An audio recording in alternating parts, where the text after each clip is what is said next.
नमस्कार दोस्तों, आज हमारे पॉडकास्ट चैनल में जो नेता हमारे साथ उपस्थित हैं वो किसी नाम के मोहताज नहीं हैं। हमारे महाराष्ट्र के कद्दावर नेता और समाजवादी पार्टी के प्रदेश अध्यक्ष और आदरणीय नेताजी के काफ़ी करीबी आदरणीय अबू आसिम साहब जी हैं। आज उनसे कुछ चुनाव को लेकर कुछ क्वेश्चन पूछेंगे। तो आसिम साहब, बहुत बहुत आपका धन्यवाद कि आज हमें टाइम दिया। तो सबसे पहला क्वेश्चन यही मेरा था कि जैसे महाराष्ट्र चुनाव में कुछ समय है, मतलब तारीखें आ जाएंगी, उसके बाद चुनाव आ जाएंगे, तो मतलब चुनाव लड़ने के लिए तो संगठन का होना बहुत ज़रूरी है।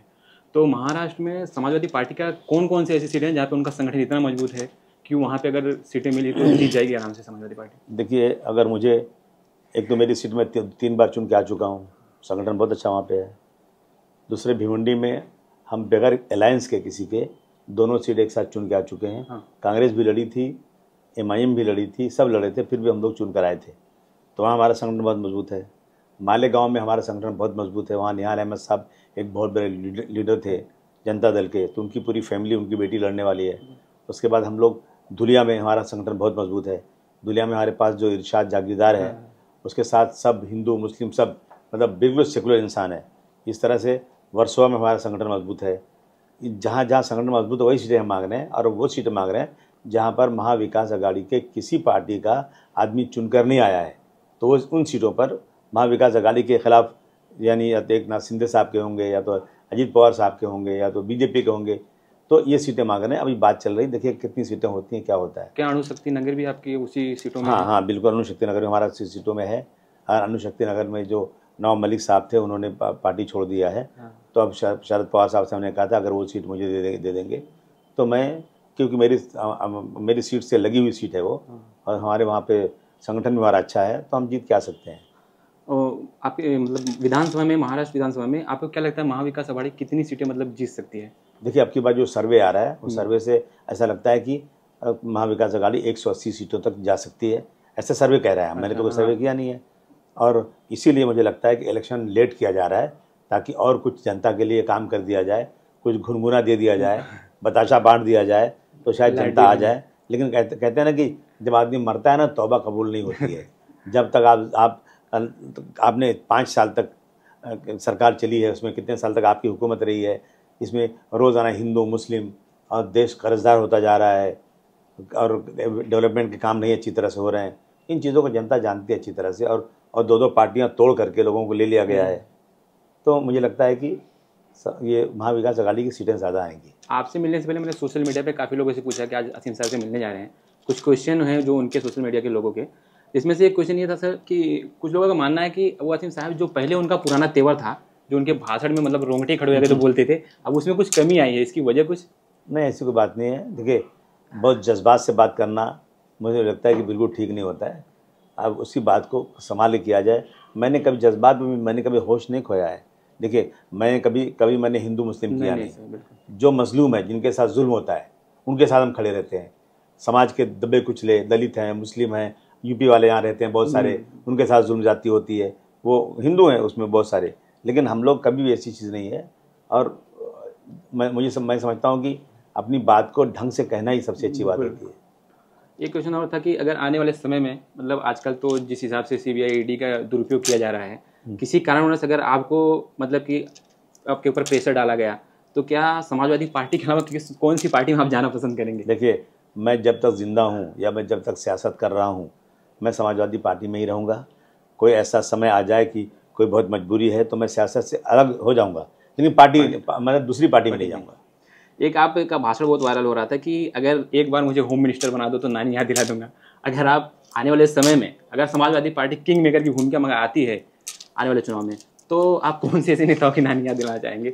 ऐसा कुछ जो लोग आज जो है ना गुंडागर्दी करते हैं, बोले मस्जिद में घुस करके मैं मारूंगा एक एक को, जो है नमाज वो अपना बार बार जाकर के मुसलमानों के बारे में गलत बातें करना, और हमारी जो एकता है हिंदू मुस्लिम की, जो गंगा जमुनी तहजीब है, उसको जो लोग तोड़ने की कोशिश कर रहे हैं, जो लोग लव जिहाद के नाम पर ज़बरदस्ती लोगों को परेशान कर रहे हैं। अगर मेरी मर्ज़ी हो, मैं शादी किसी से करूं 18 साल की उम्र के बाद, अगर मेरा संविधान मुझे इजाज़त देता है तो मैं कहीं भी शादी कर सकता हूं।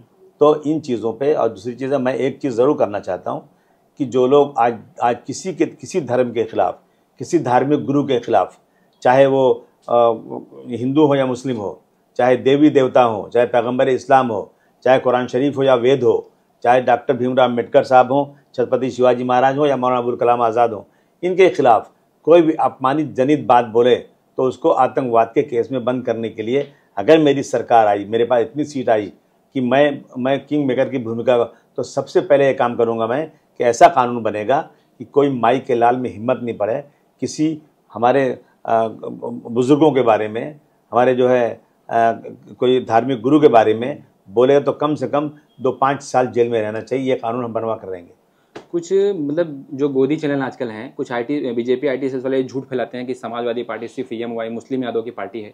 क्या आदरणीय अबू आज़िम साहब सिर्फ MY के ही नेता हैं?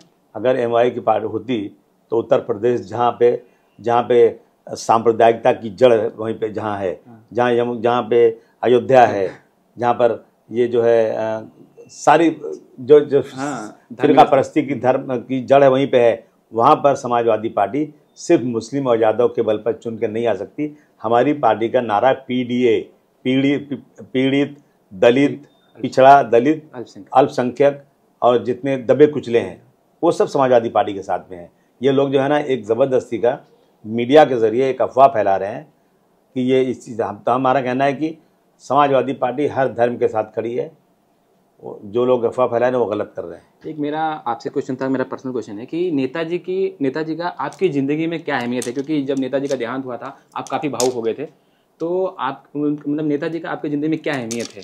नेताजी की अहमियत ये है कि देखिए सबसे बड़ी बात है इस देश में, नेताजी सुभाष चंद्र बोस के बाद समाजवादी पार्टी के वर्करों ने नहीं बल्कि पूरे देश ने मुलायम सिंह यादव जी को नेताजी के नाम से जाना है। नेताजी के ऐसे बड़े नेता हैं कि जहां हाथ रख दें वो आदमी चुन के आ जाता था। मेरे जैसे आदमी जो मैं एक केस में बंद था, छूटा, लोग मेरे साय से भागते थे, हालांकि मैं झूठ पकड़ा गया, झूठ मूठ में मुझे गिरफ्तार किया गया था, मेरी कोई गलती नहीं थी, लेकिन नेताजी ने आकर कहा कि आप समाजवादी पार्टी में काम करो। बहुत मेरे बारे में गलत छपा, नेताजी के बारे में गलत हुआ, लेकिन नेताजी एकदम जमे रहे, कभी हिले नहीं। कहते ना कि नेताजी ने जो बात कह दिया ना उस बात पर अड़े रहते थे और ख़ास तौर से अपने कार्यकर्ताओं का बहुत सम्मान करते थे, बहुत इज्जत करते थे, उनके साथ चाहे कुछ भी हो जाए उनके साथ खड़े रहते थे। नेताजी ज़मीनी नेता थे, किसानों के बारे में, दबे कुचलों के बारे में, मुसलमानों के बारे में, सबके बारे में उनकी एक ही तरह का उनका विचार था। मैं समझता हूँ इस देश में कोई नेताजी जैसा उनके कैलिबर का कोई नेता पैदा नहीं हुआ, मुझे लगता है अब होगा भी नहीं। मतलब कि महाराष्ट्र में देखा जाए तो उत्तर भारतीयों का काफ़ी ज़्यादा तादाद है, और हालांकि अगर देखा जाए मतलब नालासोपारा और काफ़ी जगहों में मैंने देखा था कि वहाँ पे अगर 10 लोगों से पूछा जाए तो 5 लोगों के पास वोटर लिस्ट में नाम ही नहीं है। उसके लिए समाजवादी पार्टी का संगठन क्या कर रहा है? मेरा संगठन पूरी कोशिश कर रहा है और मैं बार बार लोगों से कह रहा हूँ कि भाई सब लोग वोटर लिस्ट में नाम डलवाओ।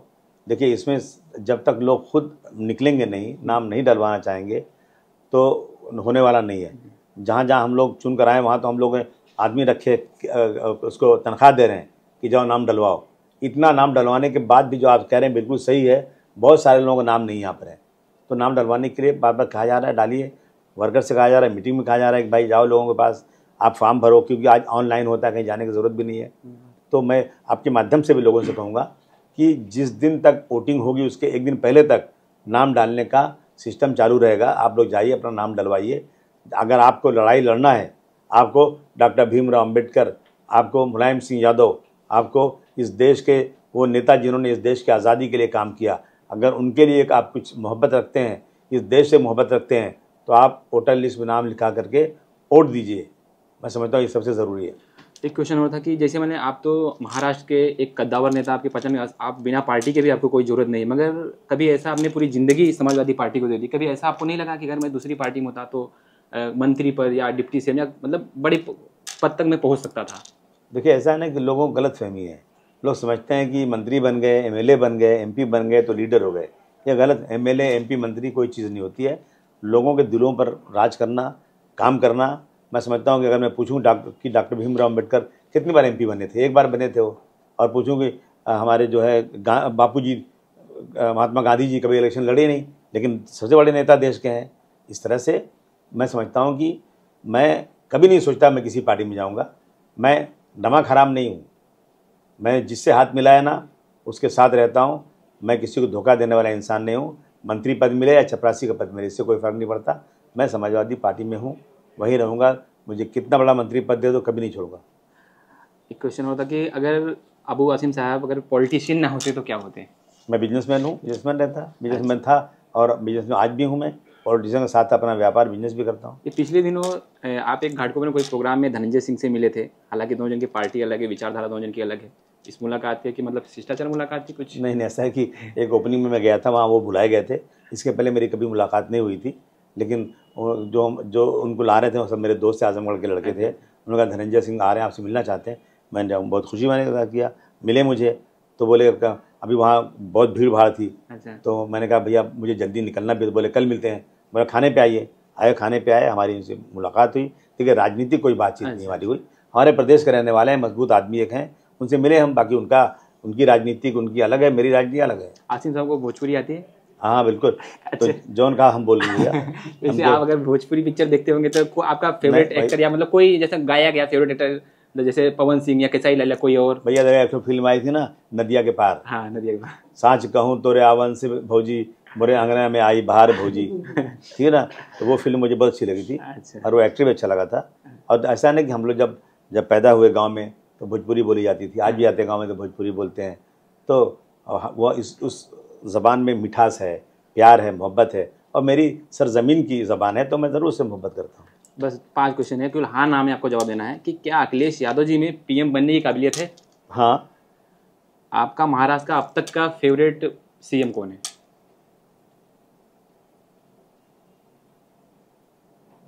देखिए ये कहना बड़ा मुश्किल काम है। अच्छा। क्योंकि जो लोग सीएम बने, मैं उनकी तारीफ बहुत कर दूं तो बहुत सारी उसमें खराबियाँ भी हैं। सही। इसलिए मैं ये कह सकता हूं कि मेरा फेवरेट सीएम अगर कोई है तो अखिलेश यादव है। क्यों? अखिलेश यादव ने 12 से 17 तक जो काम किया ना, किसी ने काम नहीं किया। अब मतलब आजकल तो बहुत चाणक्य आ गए, आपने राजनीति काफ़ी देखी है, मगर आपकी नज़र में असली चाणक्य कौन है? चाणक्य तो आजकल चाणक्य तो वही बैठे हैं जो दिल्ली वाले हमारे अमित शाह साहब हैं, वो चाणक्य हैं बिल्कुल। यूपी में आपको क्या लगता है 2027 में बदलाव होगा? होना ही चाहिए, मैं समझता हूँ कि होना ही चाहिए, क्योंकि बहुत नुकसान हो रहा है।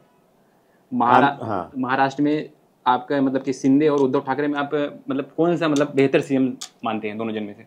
भाई मैं तो उद्धव को ही मानूंगा, क्योंकि मैं तो महा विकास अघाड़ी में हूँ और उद्धव जी ने काम किया है अच्छी तरह से। और उन्होंने कहा कि हम 30 साल तक हम किसी गलत लोगों के साथ थे, हमारी गलती हो गई थी, हम छोड़ के आ रहे हैं इधर आए, तो मैं उनको ही समझता हूँ कि अच्छे। बस इतना था, आपने समझ दिया, उसके लिए बहुत बहुत धन्यवाद। ठीक है।